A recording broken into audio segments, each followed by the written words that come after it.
Bonjour tout le monde, bonjour à toutes et à tous, bienvenue sur SNTV dans votre nouveau journal. Pour toujours, transport, le président de la République Macky Sall inaugure le BRT à Guédiawaye. Le bus rapide transit est inauguré par le président de la République Macky Sall ce dimanche à Guédiawaye.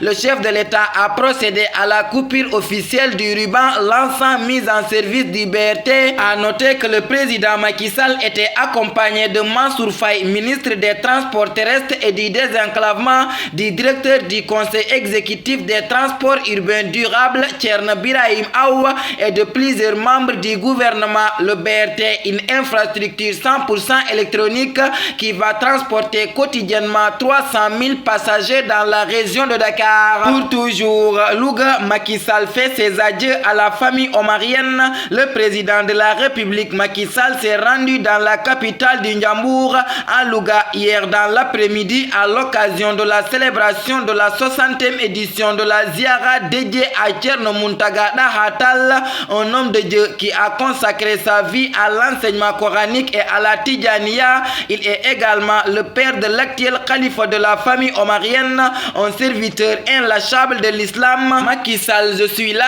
en tant que fils, disciple et président de la République. Le poste de président de la République est pas chargé, donc je vais bientôt quitter ma fonction présidentielle. À ce propos, je suis convaincu que je serai toujours là à d'autres ziyaras. Je suis présent ici au nom du peuple sénégalais. Ce ziyara est pour rendre hommage à Omar Foutiyou Tall, car tout a commencé ici, a déclaré Macky Sall devant le calife de la famille omarienne à Louga. Le chef de l'État a terminé son discours d'adieu par des remerciements adressés à tous les politiciens de la région de Louga. Pour toujours, le premier ministre Amadou Ba entame une tournée économique dans le sud du Sénégal du 14 au 17 janvier 2024. Ce dimanche, aux alentours de midi, le premier ministre Amadou Ba a fait une arrivée remarquable à l'aéroport de Tambacounda, accueilli avec les honneurs par les autorités administratives locales. Cette visite marque le début d'une tournée économique et stratégique dans le sud. Le chef du gouvernement a immédiatement enclenché son programme en débutant par une étape importante à Kolda. Au cours de cette première phase de sa tournée, selon Dakaractu, il a exploré divers aspects du développement économique de la région. Pour toujours, double nationalité de Karim Wade, le PDS met en garde ses adversaires qui cherchent à salir.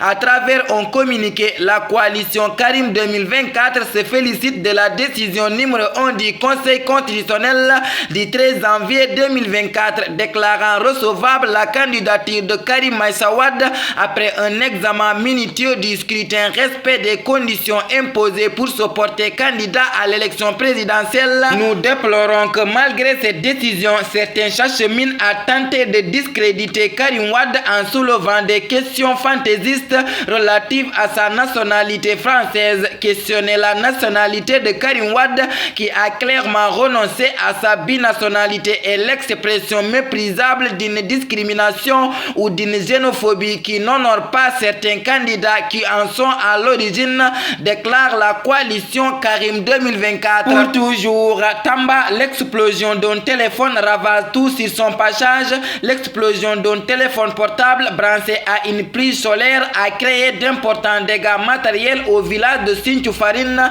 dans la commune de Makakoli-Banta, département de Tambacounda. Le drame s'est produit samedi vers 15 h. Les flammes ont tout ravagé sur leur passage, à en croire nos confrères. Même les récoltes de cette année n'ont pas été épargnées. Mil, maïs, sorgho, coton, volaille ont été réduits en cendres malgré l'intervention des populations avec les moyens de bord, notamment des seaux d'eau. 3 maisons situées dans la lisière du village ont échappé au drame. Pour toujours, zoom sur les pèlerins sportifs en route pour la CAN.